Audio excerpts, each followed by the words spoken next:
Hello, and I hope you're doing well. Today we're going to take a look at this AZDOME dash cam. This model number is M550, and the dash cam comes with the front dash camera, the back camera, and the interior camera. The screen size is 3.19 inches. The aperture is 1.8. It does have a black color and it has some gray around it. It comes with the various languages. He has the photo resolution of 2, 5, 8, and 12 megapixels, and it does have a format of JPEG. The video code is 264 or MP4. It does have the GPS symbol here. There's like a little slot of a speaker. There's the camera. It has a little plastic. Take that off. And then you have the SD card slot here and a charging port there. On the other side, it has the rear cam connection right there. Oh, this comes off.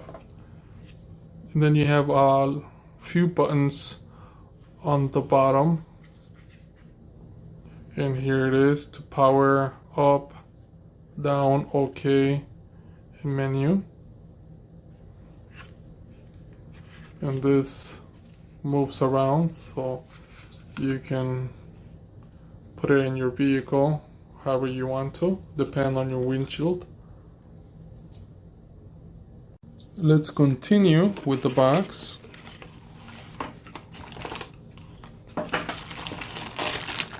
Here we have one of the cables that goes to the lighter and powers up the camera, and you have an extra USB here. Here we have the camera for the rear. It does have the plastic, take that off. And it has a long cable, and this goes into your front camera right there. Here you have double-sided tape for the rear camera, and you have a couple of screws. So you can tape it first and then put the screws, or just tape it.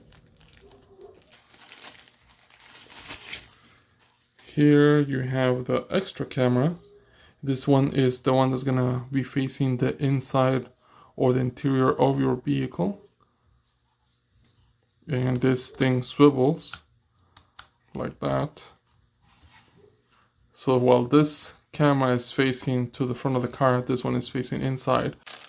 Then we have these two things. One, it's a little tool that helps you open up a little ways so you can hide the cable with this right here. You could pry a little space for the cable, or you could use these plastic so you can use a double-sided tape so you can put it on your car and run the cable through here. I really like to hide the cable so you don't notice that there's a cable running around, so this is very useful. This is the MiniSD card. 64 gigabytes is plenty. Then you have some owner's manual with the instructions to your dash cam. It has the index and customer service warranty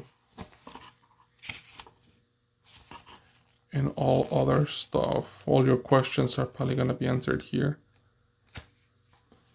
Here is another double-sided tape, so you can use it.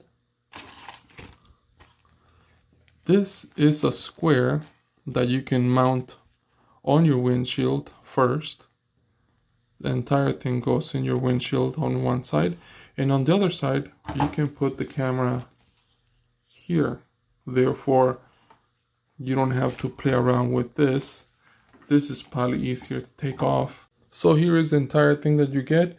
You get the camera that's facing front, the rear camera, the camera that goes into inside your vehicle. You got the power. You got double-sided tape here, 64 gigabyte MiniSD card, the cable holder. There's little tool to hide the cable. These two strips or two plastic that you can use so you can put the camera. Then you have the double-sided tape with the screws so you can mount the rear camera. And then you have the user's manual.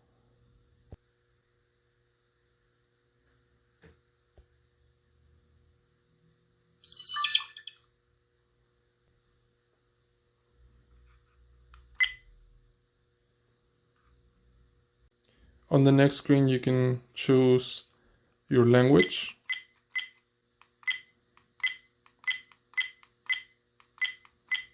Once you selected your language, it does ask you to format your SD card.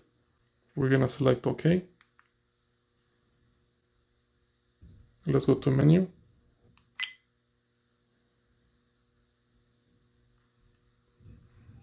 Then you have these options.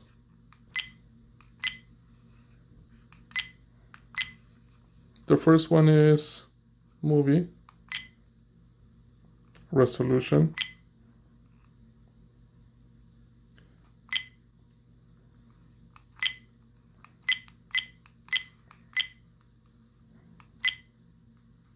Rear camera. Apps. You can choose on and off if you want.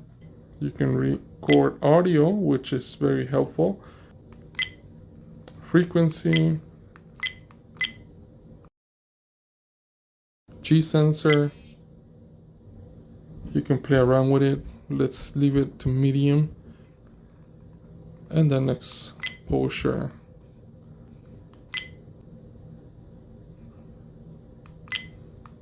Playback, normal, locked, or picture. The next option is to park.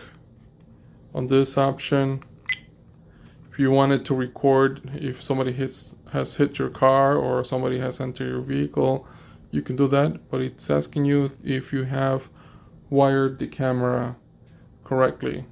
Date and time, you can change it here. Wi-Fi, you can connect that to your phone. Watermark, if you want to put the date, speed, the GPS on the videos, which that's probably why you got it or you're thinking about getting it. Storage.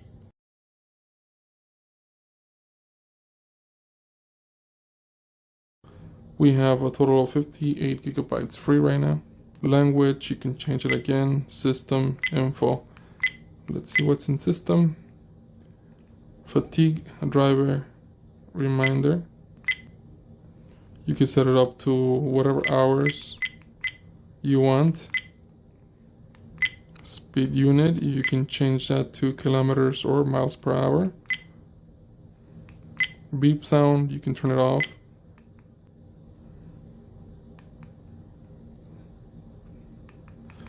Your screen, you can turn it off at 1, 3, or 5 minutes. Time zone, you can change that. Default settings back to the default. GPS information. Well, it all depends on where you are. So those are all the settings, a lot of things to look through. But you could also connect your camera to your phone, which is awesome. You don't have to play with the dash cam. All you have to do is do it close enough to get the Wi-Fi reception to your camera so you can look at everything that you see here on the application. The video resolution, the front camera has 4K, 2K, and the FHD, which is the lower resolution. If you are recording with both the front camera and the cabin camera, then you will start recording at 2K facing forward and the FHD facing inside the cabin. If you do want to have the 4K facing forward, then you have to disconnect the interior or the cabin camera. If you do want to have all cameras on, the front camera will be at 2K, then the FHD on the cabin and the rear cameras. That's the highest resolution. As you can see, it has a really nice wide angle lens on both the interior and exterior All three cameras have a really nice resolution as well, and as you can tell, I'm using the microphone in the dash cam. You could also take off the camera from the interior, so you can only record from the front and the back if you want. You could also turn off the microphone or leave it on. It's really up to you. Thank you for watching this video. I hope it helps you in some way, and enjoy.